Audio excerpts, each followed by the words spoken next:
साल 2008, तारीख 26/11, जगह मुंबई। 12 साल पहले का ये मंजर आज भी रूह को कपा देता है। मुंबई का ताज होटल आग की लपटों में घिरा था। होटल में गोलियां चल रही थी। आतंकी बेगुनाहों का खून बहा रहे थे। 12 साल बाद पाकिस्तान फिर से खूनी खेल को दोहराने की नई साजिश बना रहा था। इस बार निशाने पर कश्मीर था। 4 आतंकी पाकिस्तान की कवर फायरिंग में सीमा पार करके घाटी की ओर बढ़ रहे थे। मुंबई के आतंकियों की तरह ही उनके पास हथियारों और गोला बारूद की कोई कमी नहीं थी। 11 AK-47 राइफल, AK-47 की 24 भरी हुई मैगजीन, 3 चीनी पिस्तौल और 1 मैगजीन, 29 हैंड ग्रेनेड और इसके अलावा 7.5 किलो RDX। इतने हथियारों और गोला बारूद के साथ मुंबई के 26/11 जैसे हमले को अंजाम देने की साजिश थी। लेकिन नगरोटा के बंटोल प्लाजा पर सुरक्षा बलों ने पाकिस्तान के आतंकी प्लान के चीथड़े उड़ा दिए। बम और गोलियों की बौछार से जैश के 4 आतंकी छलनी छलनी कर दिए गए। पाकिस्तान को नहीं पता कि वक्त बदल गया है। अब 2020 का हिंदुस्तान है। देश में नरेंद्र मोदी के नेतृत्व वाली सरकार है। PM मोदी के नेतृत्व में सुरक्षा एजेंसियां सतर्क हैं। सुरक्षा बलों के हौसले बुलंद हैं। यही वजह है कि सुरक्षा एजेंसियों ने 26/11 जैसे हमले को नाकाम कर दिया।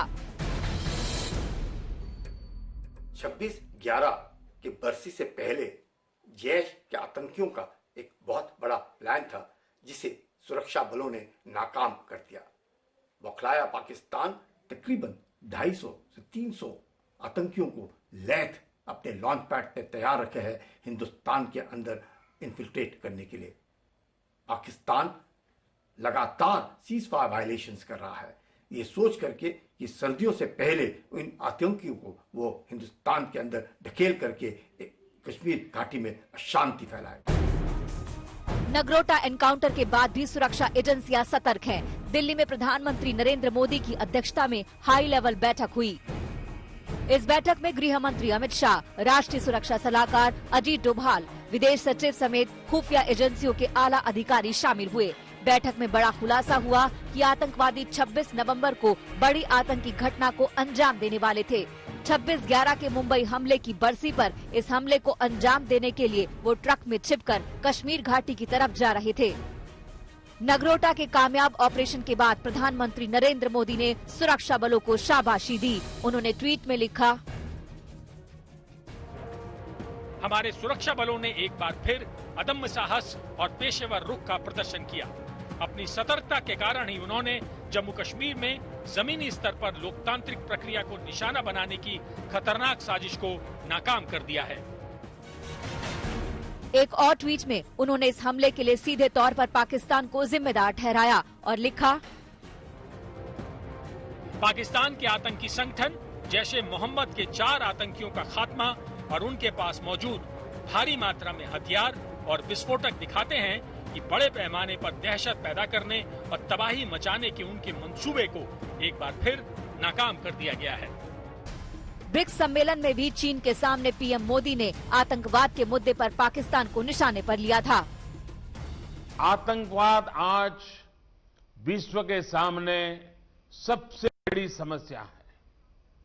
हमें यह सुनिश्चित करना होगा कि आतंकवादियों को समर्थन और सहायता देने वाले देशों को भी दोषी ठहराया जाए और इस समस्या का संगठित तरीके से मुकाबला किया जाए। 370 हटाए जाने के बाद से ही पाकिस्तान बौखलाया हुआ है। कश्मीर की शांति उसे रास नहीं आ रही है। इस बीच लोकतंत्र की जड़ें मजबूत करने के लिए जम्मू कश्मीर में जिला विकास परिषद के चुनाव होने वाले हैं। जिला विकास परिषद के चुनाव 8 चरणों में होंगे। 28 नवंबर से 19 दिसंबर तक मतदान होगा। 22 दिसंबर को चुनाव के नतीजे आएंगे। स्थानीय चुनाव शांतिपूर्ण तरीके से संपन्न हो गए तो लोकतंत्र की बड़ी जीत होगी और पाकिस्तान प्रायोजित आतंकवाद की हार। दिल्ली से जितेंद्र बहादुर सिंह और मंजीत नेगी के साथ ब्यूरो रिपोर्ट आज तक।